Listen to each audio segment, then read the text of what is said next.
See what he can do in the midst of unbelievers, on the leading edge with his word, his power, his grace, and his mercy. For God's sakes, we're Lutheran. This is what we know. Well, I want to thank the few of you that have gone out of your way to congratulate. A piece of my head is not going to be in the video, but whatever. I wanted to thank you for the congratulations. It's pretty evident that today is a special day for me because, Athanasius has always been a hero of mine, a great church father, a great man, a lot of things that we can talk about as far as, giving him homage for who he was and the example that he left for us as Christians. Athanasius, born in a wealthy family, obviously well educated. He was learning Greek and Coptic. They found some books and treatises written by him in both languages. He grew up in a Christian family. His gifts were very obvious to a lot of people in his surroundings. When he was 27 years old, he became a deacon. He served under Alexander, who was the bishop of Alexandria. Obviously, Athanasius was born in Egypt, I believe. Part of the Nicene Creed, the whole controversy with Arius. He was not a bishop yet, but he was a secretary for Alexander, the bishop, and so he was involved in all of that. A lot of politics, a lot of bad blood between both sides, Arius against Alexander, and so forth and so forth. A lot of the priests and the politics and the politicians and the bishops and all that stuff, they signed in favor of what we know now as the Nicene Creed, just begrudgingly, according to what I've read, and I believe that is true because obviously these people still had a grudge against Athanasius after he became a bishop.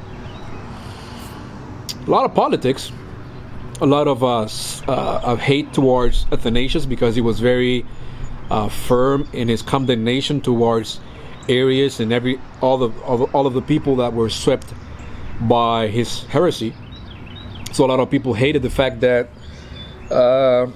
he was so bold, that he was not playing politics. He was very firm, very clear in the fact that people that did not hold to this view were heretics. So people hated him for the rest of his career. He was a bishop of Alexandria for, I think it was until he was 75 years old. So he became a bishop at 30. So he lasted there for 45 years, on and off, because obviously he was exiled. I think it was 4 or 5 times. The funny thing is that he didn't want to become the bishop of Alexandria because he knew that he was going to suffer a lot of persecution, and in fact, the man was right. The man was right, and so, he was exiled many times, all kinds of crazy false accusations. Once he was accused of sleeping with a prostitute. It turned out to be false, obviously. The prostitute was not even able to point him out. that was a funny story. He was accused of also kidnapping Eusebius, which was another bishop, and cutting his hand off to do witchcraft. That was also false. The sad thing of this, that he did a bunch of shenanigans and very funny stories surrounding that whole situation. Like dragging out Eusebius out of the place where he was hiding, and obviously showing both of his hands. And you guys can read up on that.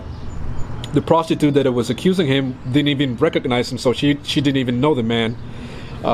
So that was just a funny, nonsensical shenanigan. And even though he proved his innocence, he was still condemned. It was pretty sad. It was all politics. And so many things. The things that stand out to me, honestly, truthfully, is the fact that the love that he had for his people, and the love that he had, and the love that the people had for him, and the sincere love that he had for Jesus. He was not the typical CEO that we are so accustomed to see now, where we have pastors that we barely know. They really function as CEOs, as I said before, very businesslike, if you will. That was not him. In fact, when he was the obvious choice to become a bishop after Alexander was, very sick and about to die. And he was so popular. He was such, he had a few enemies, like some people that sided with Arius.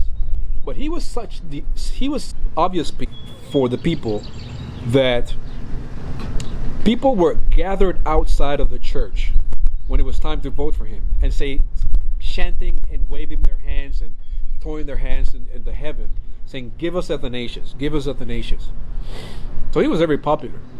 He was so popular that one of his exiles, and I think it was 4 or 5, I could be wrong, but it's at least 4. I think it was 5. He was out for 7 years. 7 years, they were waiting and praying and asking. And when he finally came back, these people were throwing branches, chanting and singing, big celebration, because Athanasius, their bishop, was back. And the love that he had for his people was so deep that there was I forget the name of this politician that was, I think it was Consensus. So he had one of the politicians or kings, or I forget the name. He was defending. He was on the side of Athanasius, right? And he had to go as far as threatening. I think the name of the other guy was Consensus, who was obviously on the side of Arianism. He had to threaten the guy to war if he didn't put back Athanasius as a bishop.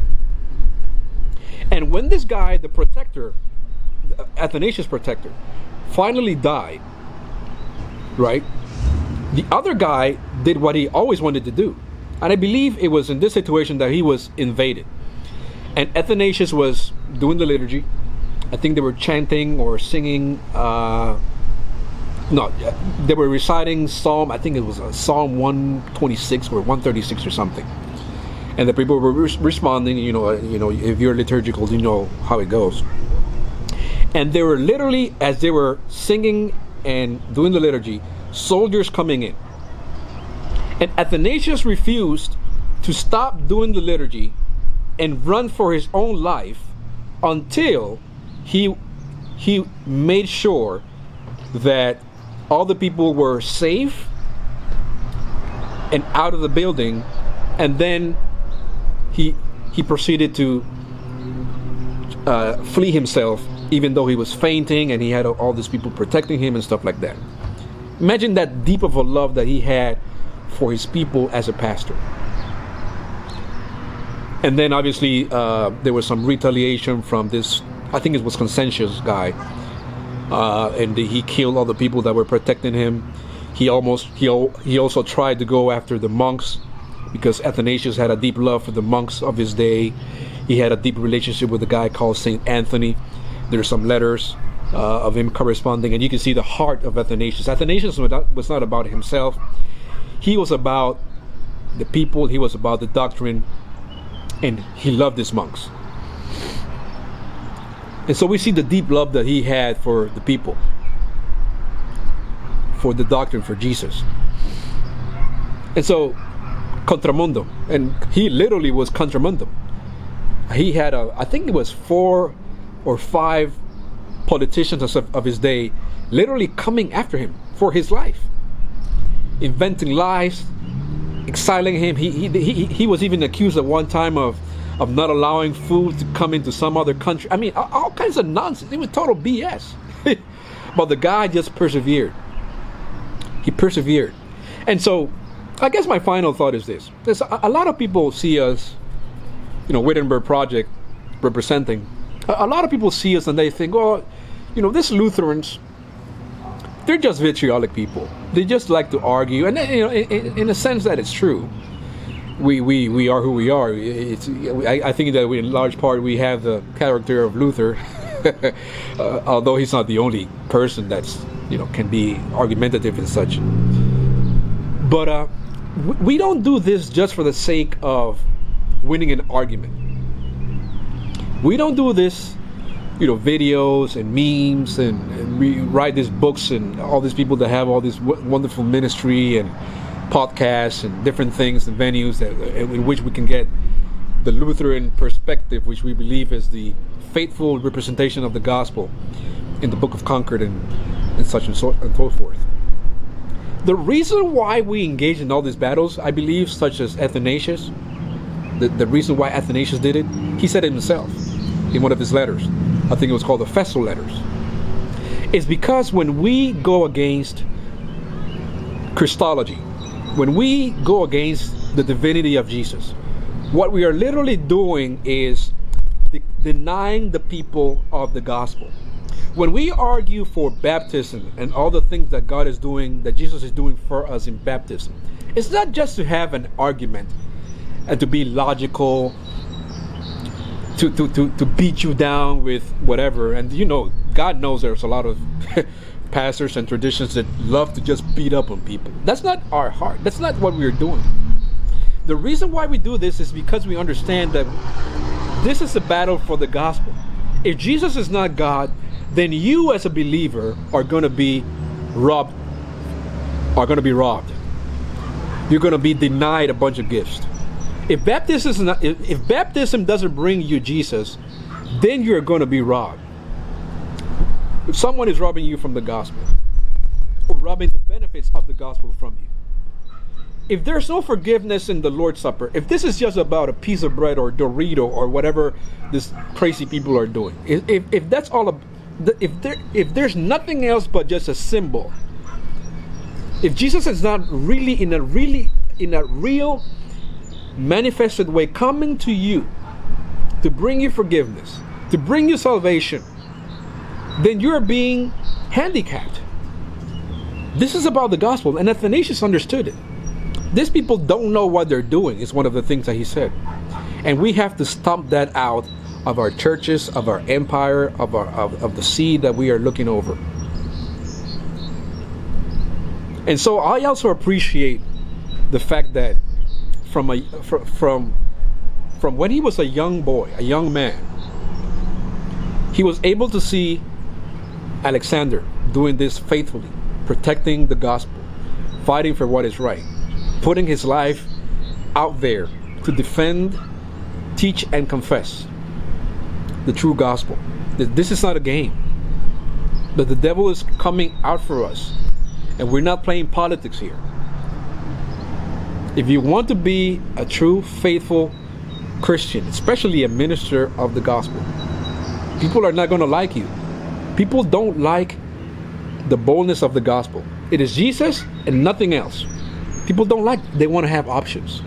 Athanasius didn't play those games. And for those reasons and much more, today I give him honor.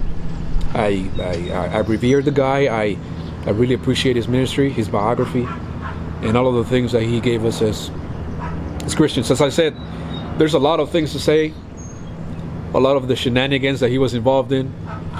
But yeah, I think those are the two things that I take away. Or three things. He was all about the gospel.